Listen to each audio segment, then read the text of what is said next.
আপনি উঠে একটু চালান না, হ্যাঁ একটু চালান না, এই খাইরো ওকে এখানে করেন।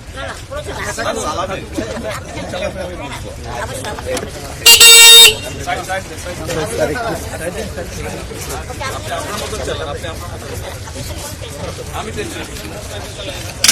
আস্তে আস্তে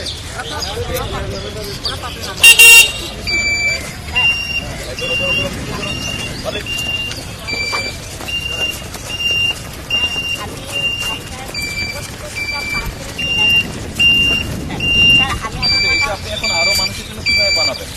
আমি উৎপাদনে যেতে পারবো না। কিভাবে যাবেন? আমি কেন আপনি আমাকে লাইসেন্স পেমেন্ট করতে পারেন। এটা লাইসেন্স নাই এখন,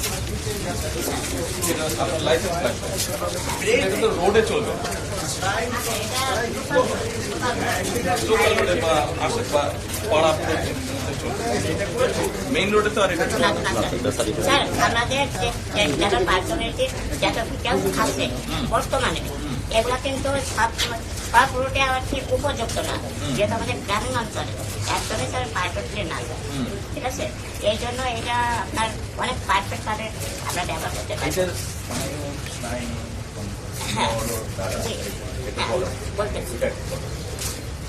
বলবো, হ্যাঁ ওকে স্যার। মনে করুন আপনার হাত নাই, এখানে নাই, আপনি গাড়িটা নিয়ে চালাতে পারবেন, আপনার না নো নো আপনার নিউরাল কন্ট্রোলিং আপনার পাও না।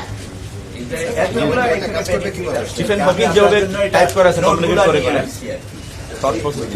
করে আমরা নাম দিতে হবে, খুব সুন্দর করে নাম দিয়ে আমরা চিন্তা করছি। এটা আপনারা যদি গভর্নমেন্ট সাপোর্ট করে, শুধু এইটা না, আমাদের কাছে এরকম মানে কোয়ালিটি প্রোডাক্ট বাংলাদেশে প্রডিউস করা যাবে সদা, এটা দিয়ে বাংলাদেশের ইকোনমি চেঞ্জ করে যাবে।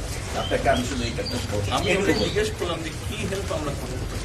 এটার জন্য যেটা করতে হবে সেটা হলো আমাদের ওখানে ধরেন আমাদের তো অবকাঠামো যথেষ্ট নেই, একটা আরেকটা হলো ক্যাপিটাল মানি লাগবে, যেমন কোনো একটা ব্যাংক এখানে একটা সাপোর্ট করতে পারে, লোন দিতে পারে, হ্যাঁ এন্টারপ্রেনিয়র প্রমোট করার জন্য। প্রতিবন্ধী মানুষদের একটা এন্টারপ্রেনিয়র হতে পারে, ক্ষুদ্র শিল্প 50 কোটি টাকা হলেই না, এখানে অনেক টাকা কিন্তু এখানে আপাতত লাগবে।